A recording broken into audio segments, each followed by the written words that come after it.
On a eu une alarme à 4 h du matin d'une voiture qui a réveillé tout le camping, je pense. Allez, les galères de la rando commencent. Au parc national d'Ordesa, on y est. Comme ça, au moins, ça fera un test complet en condition, hein, j'ai envie de dire.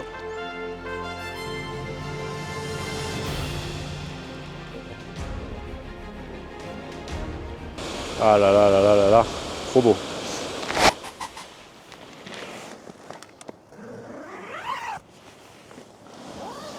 Une vidéo qui commence direct sous la tente. Tatatin, avec une vue de ouf. Et Renaud qui est par là. Tadada, bien dormi ou quoi? Nous sommes dans un camping. Regardez-moi cette vue un peu de fou. Trop stylé. Nous ne sommes pas en France, non, non, non. Nous sommes en Espagne, enfin pas loin de la frontière. Hein. Nous sommes exactement au parc national de Ordesa. Oh, on a du mal à se réveiller ce matin. Il doit être 9h30. Ouais, c'est ça, 9h40. On va aller prendre notre petit déj. Puisque nous sommes dans un camping pas loin de la ville de Torla. Et donc on va faire de la rando par ici aujourd'hui, voir un peu différentes cascades dont je vous donnerai les noms dans la journée. Bon, je suis pas dans les meilleures conditions pour vous faire le vlog là, parce que je me suis chopé la crève. Et oui, parce que j'étais à Strasbourg ces derniers temps. Donc c'est pour ça que j'étais un petit peu absent des réseaux ces 2-3 dernières semaines. Et là, ça fait du bien là de se dire, on retrouve un peu la nature. Ça va faire du bien. Dans ce beau cadre, on a même des falaises derrière nous là au-dessus des tentes. Je vous ai montré l'avant, mais pas derrière. Donc après une nuit plutôt pas dégueulasse, on va dire. On a eu une alarme à 4 h du matin d'une voiture qui a réveillé tout le camping, je pense. 2 fois. Et malgré mon rhume, une toux persistante grasse là, j'ai réussi à dormir. On est plus en forme qu'hier, parce que je vous ai pas filmé la journée d'hier. On est arrivé, on a fait 4 heures de route depuis Toulouse pour arriver jusqu'à Torla, côté espagnol du coup. Et on était crevés. Franchement, on s'est dit on va trouver un camping. C'est un coin très touristique. Je m'attendais pas en fait à ce que ce soit aussi touristique. Et quasiment tous les campings sont complets. Et parce qu'en fait, on s'est renseigné à l'office de tourisme de Torla. Ils nous ont dit franchement, ils sont tous complets. J'ai dit qui ne tente rien n'a rien. Et on a trouvé finalement 2 emplacements. Et on est vraiment bien situé. Et là, il y a des hélicos qui passent tout le temps. Je pense qu'ils surveillent la zone. Et aussi pour le sauvetage certainement des randonneurs. Parce que je pense qu'on va avoir du monde en vrai à la rando. On doit partir du village de Torla, où il y a des navettes, des bus qui partent jusqu'au début de la randonnée. Donc c'est ce qu'on va faire. Il y a un bus tous les 20-25 minutes, il disait. Donc voilà, on va aller prendre notre petit déj tranquillement. Ça me fait plaisir de vous retrouver après toutes ces semaines. Je pense qu'au programme aujourd'hui, donc randonnée. En fait, il y a tout un itinéraire, on va aller voir plusieurs cascades différentes. Allez, let's go petit déj. Et voilà, sortie des tentes, on a mis le petit pull, parce qu'il ne fait pas chaud là pour l'instant. Je vous montre un petit peu le camping. De bon matin. Il se situe en plusieurs étages. Il y a un bar, il y a même une épicerie, un supermercado. Et là, on est dans le parc national d'Ordesa, qui est donc inscrit au patrimoine mondial de l'UNESCO, encore une fois. Et ce qui veut dire pas de drone, malheureusement, je ne pourrais pas prendre de plan, puisque c'est une zone sensible et naturelle. Allez, je vous fais un petit room tour du camping. Donc là, nous avons le bar où on va aller prendre notre petit déj. Ça me fait bizarre de voir un camping où il y a autant d'aménagements. Vous voyez, le supermercado là, juste là. Là, on a les toilettes et les douches. Allez, comme sur le Camino, je vous emmène, histoire de voir. Voilà, un classique. Les lavabos, douche, toilettes. On est pas mal, hein.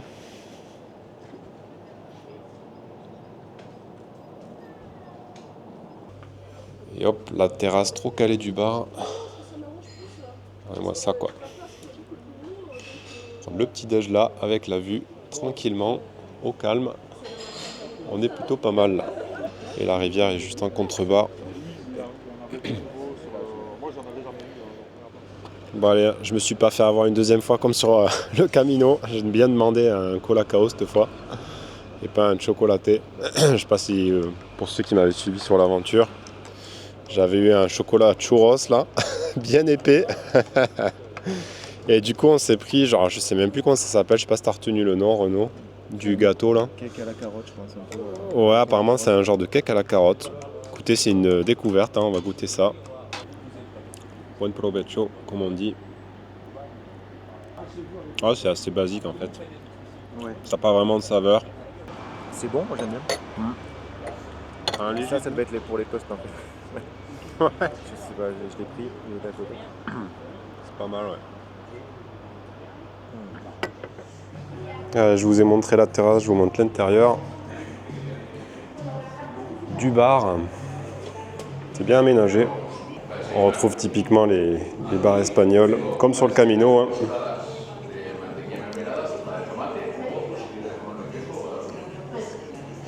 Et l'heure tourne, on prend notre temps, il va être déjà 11 h, donc on va se dépêcher d'aller prendre nos douches et de foncer.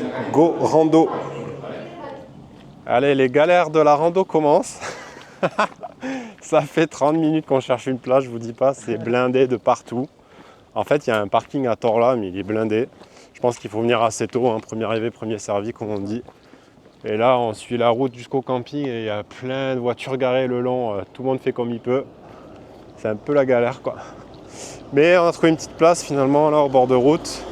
Bon, du coup, cette rando, ça sera l'occasion de tester ma gourde co. Merci Brigitte une nouvelle fois de me l'avoir conseillé, du coup, qui est là. Tadadam. J'ai pris la version, on s'appelle isotherme, qui a quelques euros de plus. Il y a 10 ou 15 euros de plus que la classique. Mais en vrai, je regrette pas parce qu'avec ces chaleurs là, elle garde un minimum au frais et c'est déjà pas mal, quoi. Lui, il a bugué. Donc on va tester tout ça en live.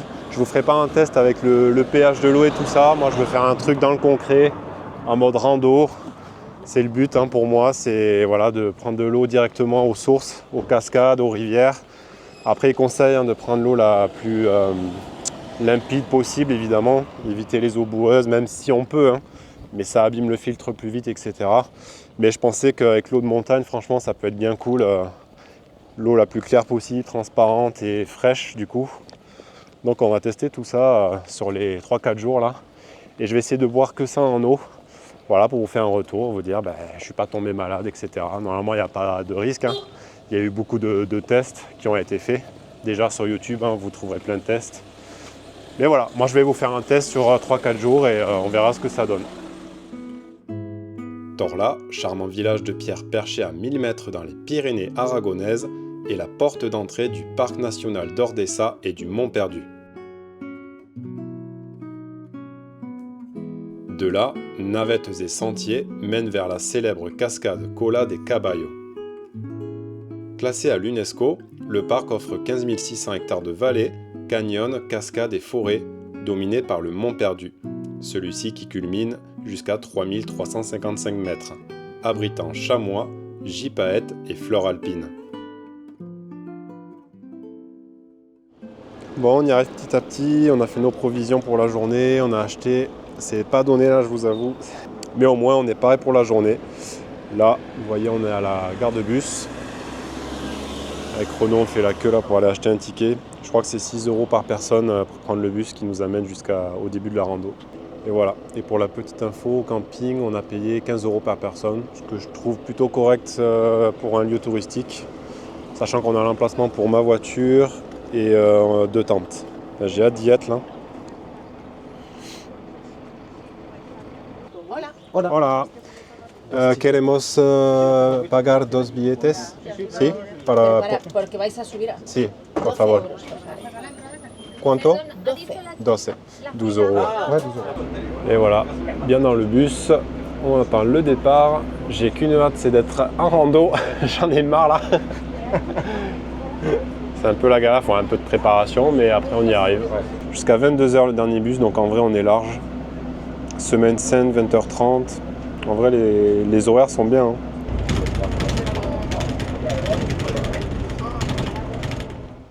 Tadada, on y est arrivé.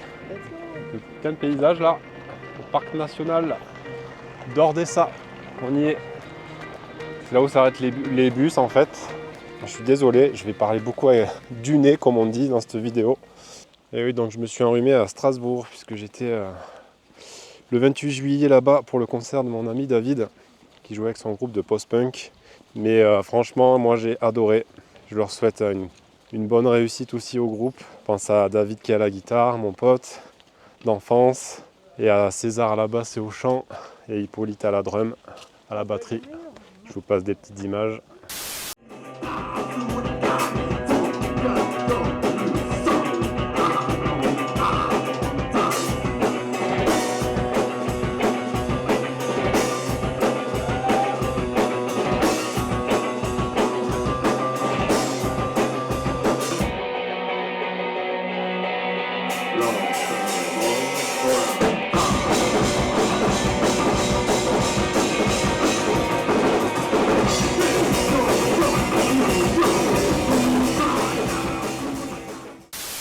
Bon, comme vous pouvez le voir, interdit aux drones, hein, normal, zone protégée, naturelle, dans le parc. Donc on fera 100, tant pis. En fait, à la base, avec Renaud, il y a une grosse boucle, il y a une belle rando à faire, mais qui est sur plusieurs jours et qui n'est pas évidente du tout. Parce qu'on va jusqu'à 3000 mètres, jusqu'au Mont Perdu, là, le Monte Perdido, qui est à 3348 mètres du coup. Mais on s'est désisté parce que du coup c'est quand même sport et au niveau provision avec des sacs énormes. On est des petits padawans encore. Ouais, c'est ça, on est les petits padawans de la rando en mode full bivouac. Donc on fait ça tranquillement. Donc là on a le chemin, on va prendre la voie du haut, on est ici. Donc on va partir par là, il y aura plusieurs cascades hein, que vous pouvez voir. Arepas, Cueva, il y a un bosquet aussi. Et on va arriver à la Cola des Caballos à la fin. La cascade en forme de queue de cheval, d'où le nom. Donc voilà, on va voir tout ça. C'est parti, vamos!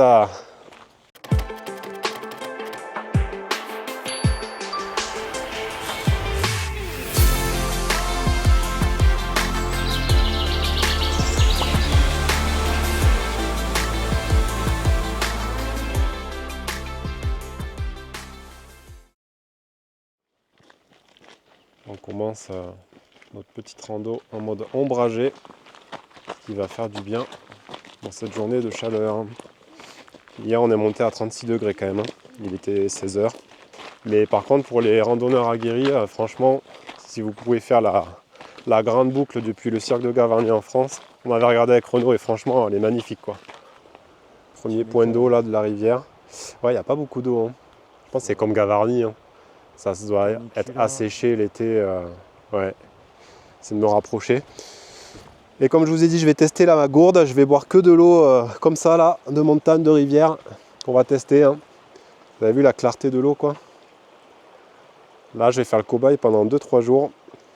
Bon, on va faire le test hein, en live. J'enlève toute l'eau. C'est parti. Je vous avoue que je suis à moitié serein, mais normalement c'est bon, hein.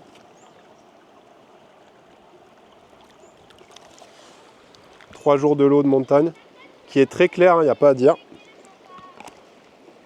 Par contre, elle est bien fraîche là, ça va faire du bien.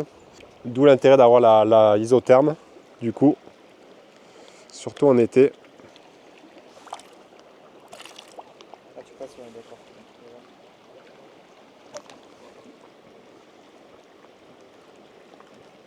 Comme de l'eau, franchement, ça n'a pas de goût, c'est trop bien.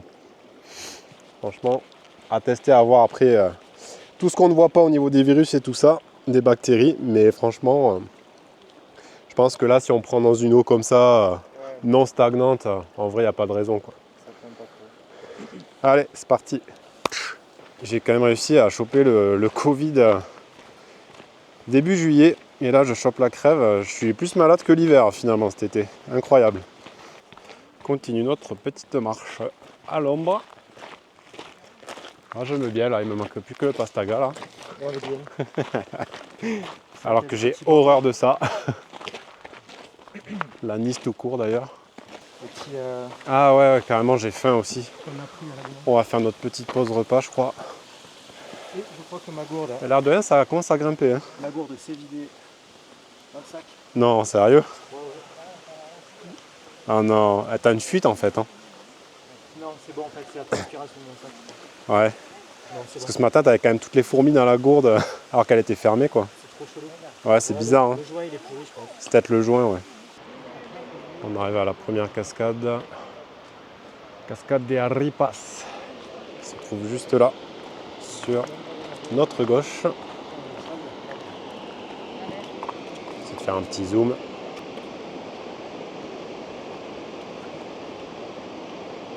Il me reste un fond d'eau, j'ai quasiment tout bu. Et là, il y a de l'eau non traitée, donc on va continuer. Après, il n'y a pas de grand risque en vrai, hein, si c'est de l'eau de montagne. Mais bon, comme ça au moins ça fera un test complet en condition, hein, j'ai envie de dire. Après, je pense que je ne m'aventurerai pas non plus à boire de l'eau dans un lac en eau stagnante. Ils disent que c'est possible, mais en vrai, puis pour préserver la durée de vie du filtre aussi. Et voilà, petit test en live. Après 3 raclements de gorge, j'en ai trop marre de mon rhume.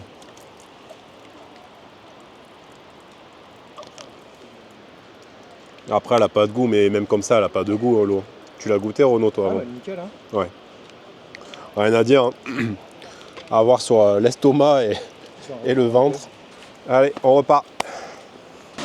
Allez, on arrive à une nouvelle cascade, un petit point de vue qui est tout petit là, mais franchement, ça vaut le détour quand même. Vraiment ça, quoi. Là, le plongeon là, ça a l'air profond quand même, hein, en dessous. Les gens qui laissent leur merde là. Ah, ça, c'est moins top, évidemment. Ça gâche le paysage. On vient de voir la cascade de la Cueva. Et là, on va del Estrecho. On a un peu de temps et je pense qu'on va voir le spot là, l'autre cascade. Et on va faire une petite pause repas parce qu'on commence à avoir la dalle. On n'a pas énormément mangé finalement ce matin en vrai. Elles m'ont rajouté pour cette belle randonnée. Magnifique. On adore. Ouais, je pense qu'en vrai, vers la fin, ça va être le best. Hein. Parce que celle en queue de cheval, là, elle est vraiment dégagée. On se dit que c'est que des cascades comme ça. Mais au final, bien sympa, ouais. Ah, ça fait le Grand Canyon, là, qui s'ouvre d'un coup. Super beau. Ah ouais, trop bien.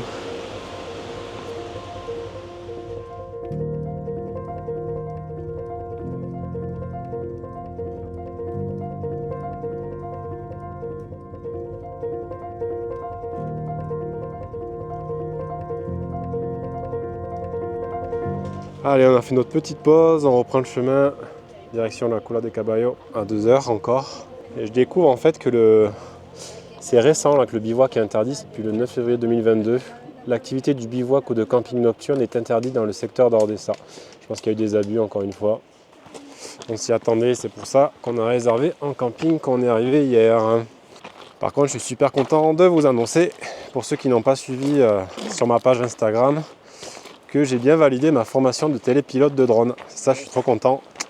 Ça fait un moment, même Renaud m'avait dit tu devrais la passer et tu avais raison. Bien joué, ouais. Ça fait plusieurs années que j'y pensais à le faire. J'ai eu plusieurs personnes qui m'ont incité à le faire et enfin je me suis décidé là. Et je regrette pas du tout. J'étais avec la formation La Nouvelle École. Je leur passe un petit coup de pub parce que franchement c'était génial. Ils le méritent.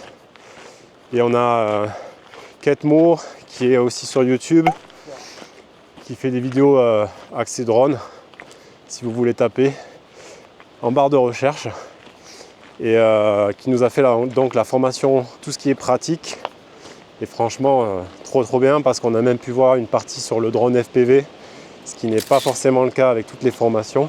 En plus on est en petit comité, on était par groupe de 5, vraiment trop bien quoi, dans un lieu en région parisienne, un genre d'Airbnb dans une maison, c'était vraiment sympa.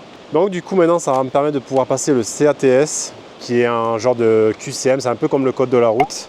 QCM de 40 questions, il faut valider 30 bonnes réponses.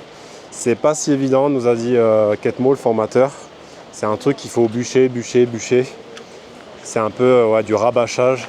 Et donc le CATS, ça peut se faire en ligne, à distance. J'en parle pour ceux qui sont intéressés au niveau des drones. Je sais que ça n'intéressera pas tout le monde sur la chaîne, mais c'est quand même quelque chose de bien à savoir. Et donc à l'avenir, ça me permettra par exemple, de travailler pour une agence immobilière, voilà, faire des tarifs avec des prestations. Il faut avoir un petit bagage derrière quand on fait ça, montrer qu'on fait déjà de la vidéo, montrer des plans drone, qu'on fait quelque chose de pro, de bien monté, etc. Mais voilà, ça me permettra de professionnaliser mon activité si je veux, et surtout d'avoir des autorisations peut-être comme par ici, par exemple, j'aurais pu demander en zone réservée naturelle d'avoir une autorisation de voler en drone et ça aurait été pas mal en vrai. Après, les demandes ne sont pas toujours accordées, ça dépend forcément comment vous avez monté votre demande, si c'est bien foutu, votre dossier est béton quoi, et aussi dans quel but c'est fait quoi. Donc c'est pour ça que j'étais un peu absent des réseaux ces derniers temps. Et puis voilà, content de vous retrouver aussi, parce que l'air de rien, je faisais une vidéo par semaine, je me suis tenu au rythme là depuis 2-3 mois, donc l'air de rien, c'est chronophage, faire le montage, etc. Donc je suis content de moi aussi, c'est un objectif que je m'étais donné. Et là, je vais essayer de reprendre le format une vidéo par semaine que je vous publierai donc tous les dimanches si tout va bien. Voilà. Je rejoins Renaud qui a pris un peu d'avance. J'ai oublié de préciser, pour ceux que ça intéresse, la formation de télépilote de drone, vous n'êtes pas obligé d'avoir une formation de télépilote pour piloter un drone en Union Européenne, puisque maintenant ça va être des lois harmonisées à partir du 1er janvier 2026. Vous pouvez faire voler un drone en catégorie ouverte, notamment avec des drones de moins de 250 grammes, comme j'ai. Mais si jamais vous voulez vous professionnaliser, quel que soit le secteur, je pense même au BTP. Il y avait un ami avec nous dans le groupe là, à la formation qui lui est dans le BTP et par exemple ça lui servira lui pour inspecter des bâtiments avec des caméras thermiques sur les drones, des caméras LIDAR ça s'appelle. C'est vachement intéressant même dans plusieurs domaines d'activité. Donc voilà, si ça vous intéresse. Donc pour passer le CATS, le fameux QCM de 40 questions, il faut d'abord passer par une formation dans un organisme agréé. Moi j'ai pu le passer, en plus j'avais un compte CPF qui était assez fourni, assez garni, du coup j'ai payé 500 € de ma poche alors que la formation coûtait 2900 €, quelque chose comme ça, 3000 € quasiment. C'est un petit coût quand même, hein, mais voilà, je suis vraiment content de l'avoir fait et si ça vous intéresse, au moins vous avez les infos. Donc d'avoir passé la formation théorie et pratique. Et ensuite, une fois que vous avez ça, vous pouvez passer le CATS soit en ligne, ça coûte 190 €. Vous avez 5 essais pour le passer, comme le code de la route donc. Enfin bref, et sinon vous pouvez le passer dans des centres agréés en France, il y en a un peu partout, de la DGAC. Voilà. Je pense que je vous ai passé toutes les infos, mais n'hésitez pas à me laisser des commentaires pour ceux que ça intéresse, si jamais vous avez des questions. Je suis là pour ça aussi, pour répondre à vos interrogations. Eh bien on avance, mais je peux vous dire que ça grimpe putain là et franchement on perd le souffle quoi. Par contre regardez-moi la vue, ça commence à se dégager là, c'est ouf. Magnifique quoi. Ça me fait penser un peu au chemin de halage que j'ai fait récemment par chez moi dans le Lot. Franchement il manquerait plus que la rivière à niveau à droite là et on y est quoi. On avance tranquillement, le décor change petit à petit. On dirait trop, la Renault me disait en haut, on s'imaginait aux États-Unis là, vous savez les statues sculptées là. Avec Roosevelt et tout. On a une sacrée culture historique de merde. Je me souviens même plus. Monument Valley. Il y a des odeurs, c'est indescriptible. Cette odeur de fleurs. Alors Renaud, petit retour sur le t-shirt Mérinos du coup. Qu'est-ce que t'en penses? Impeccable. C'est cool hein. Il y a des auréoles, mais en tout cas l'odeur. Ouais, tu vas voir. Je te disais là, tu vas t'arrêter 15 minutes, tu vas voir. Ça sèche super vite, c'est trop bien. T'as moins la sensation de froid de la sueur, je trouve. Quand t'es mouillé, tu sais, que du coton. Allez, on continue. L'eau non traitée, c'est check. Je crois qu'il ne me reste pas grand chose. On va voir. Voilà ce qui me restait. On va mettre de l'eau fraîche directement de la source. J'ai pas rempli à ras-bord, mais bon. Et pour l'instant, pas un seul mal de bide. Rien du tout. Donc tout va bien. Je pense qu'on aura d'autres sources d'eau un peu plus tard. Parce que je sais qu'elle se réchauffe vite. L'eau, il fait chaud, l'air de rien. Toujours laisser la première partie, il y a toujours de l'eau un peu dans le filtre, elle est encore chaude et après c'est bon.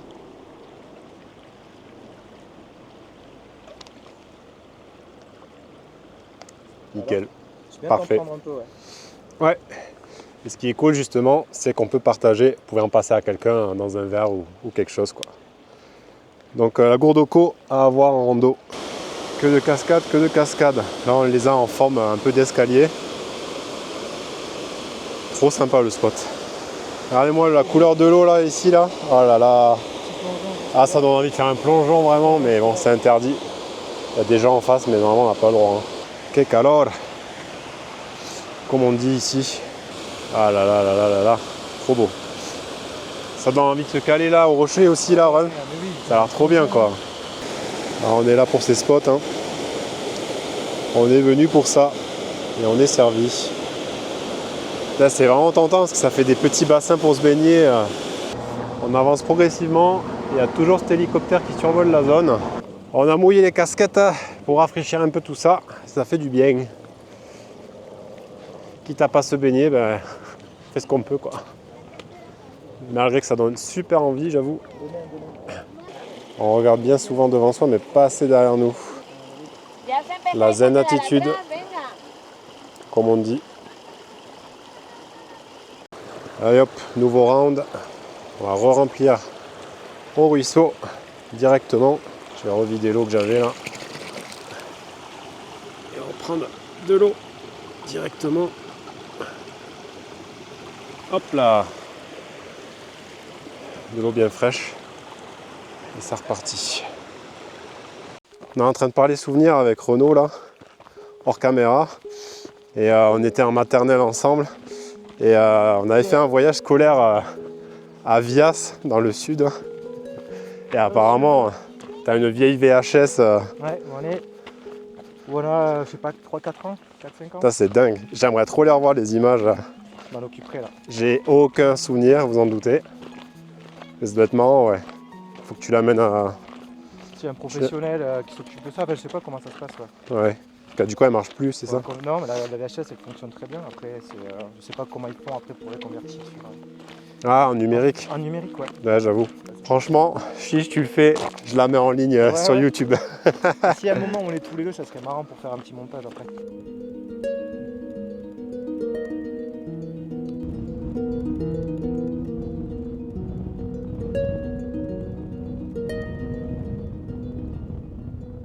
On vient de prendre 5-10 minutes là, à admirer le paysage.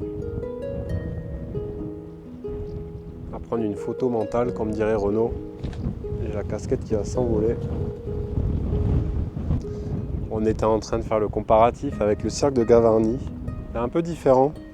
Il est juste derrière en plus le cirque de Gavarnie. On est vraiment à la frontière là, entre la France et l'Espagne. On a une petite préférence pour Gavarnie quand même. Mais ouais en fait non. Les deux c'est majestueux quand même. Et quand on y pense là, la grosse rando, ouais, elle va vraiment sur les sommets tout en haut là. C'est incroyable. Je pense qu'elle est vraiment, elle est pas facile.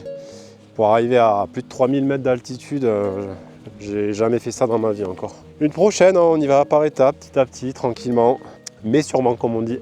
En tout cas, j'espère que vous appréciez cette nouvelle vidéo. Et pas que, il y en aura plusieurs là sur plusieurs jours, puisque avec Renaud, on part sur 3-4 jours de rando. Je pense qu'on va finir côté français. On ne sait pas trop encore, on a des idées. Je vous dis rien pour l'instant, je garde la surprise, mais préparez-vous à voir une petite suite de vidéos ces prochaines semaines sur ma chaîne YouTube. Et voilà, arrivé au but final de notre rando d'aujourd'hui. Pendant que Renaud mouille la casquette. Ouais, ça fait du bien. On sent la fraîcheur là en bas de la cascade d'ailleurs.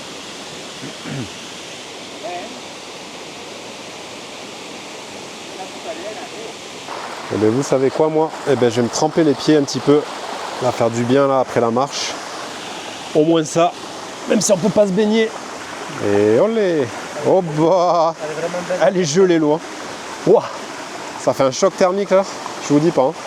Je vais les laisser un peu, mais je vais pas les laisser longtemps dans l'eau, je pense. Hein. Non. Ça a dégonflé un peu là, la circulation. Elles sont trop grosses, mes comptes de rando là. Ouais, il faudrait des chaussures basses. Ouais. Aussi, ouais. Je vous dis que c'est dur la reprise, mais on va quand même faire 20 km, je pense, aller-retour. Parce que là, on est déjà à 12 km. Ouais, c'est ça, 12 km 57. On vadrouille bien, l'air de rien, aujourd'hui aussi. Hein. Ben, on va faire une étape de Compostelle, quasiment, avec du dénivelé aussi, quoi. Donc, ouais, c'est un petit peu normal aussi, j'ai envie de dire. Mais franchement, ça vaut vraiment le détour aussi. Hein. On comprend pourquoi c'est inscrit au patrimoine mondial de l'UNESCO. Hein. Le site est splendide, quoi. Et plus particulièrement toute la fin là. Renaud il est mieux que moi là. Ça va, mais meilleur état. Moi je suis fatigué, j'ai un coup de barre là d'un coup. Je pense incroyable. On va bien dormir. Hein. Bon, ouais. J'ai hâte là, la bière bien fraîche. Ouais, je vais me prendre une petite radler là au citron. avec un petit plateau combinado avec du chorizo. Ça va faire du bien. Des petites lumières de fin de journée comme on aime, qui font plaisir. Les gens sont un peu plus calmes là. Soit c'est la fatigue pour tout le monde. Après, ça fait un peu méditatif, comme tu disais, Renaud. Ouais, relâchement. On approche de la fin, je suis cassé. J'avais pas fait gaffe qu'il y avait ça, la pancarte là, sur l'allée. Il nous dit bien que ça a été inscrit à l'UNESCO en décembre, le 6 décembre 97. Exactement. Encore un spot de l'UNESCO découvert. Décidément, on n'arrête pas sur cette chaîne YouTube. Ça qui est bon. Finito. Eh bien, je suis éclaté. Je peux vous dire. Et on a fait. Moi, j'ai 19,81 km, mais Renaud a les 20 km. Je l'ai enclenché un peu plus tard, moi, en marchant. Donc, on a bien fait nos 20 bornes. Et bien, on les sent. On sent un peu dans les jambes. On va aller se poser là, boire une petite bière bien fraîche. Ça va faire du bien. Et bien, nous voilà à la fin de cette vidéo. Là, je me trouve sur la terrasse actuellement du bar, où ils ont gentiment accepté, parce que normalement le bar est fermé à 22h30, il est déjà 23h30, et ils ont autorisé à me laisser bosser tranquille là. Donc vous voyez, je me suis installé tranquillement, les responsables sont derrière, là ça joue, tranquillement, ambiance espagnole, au calme, avec un beau ciel étoilé. J'ai du mal à trouver mes mots ce soir. Renaud est déjà dans la tente là, il se prépare à dormir, on est claqué. Eh ben on a bien mangé en arrivant, ça fait un petit plateau combinado, comme d'habitude, vous me connaissez. Pour 12 €, on a eu des œufs, chorizo, enfin tout ce qui va avec.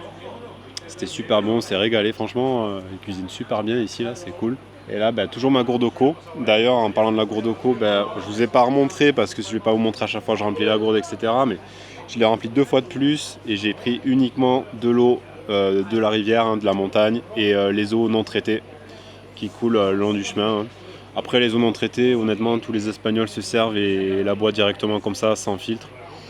Maintenant, moi je préfère quand même, voilà, par sécurité, je sais qu'avec cette petite gourde co, franchement j'en suis bien content, elle est bien cool.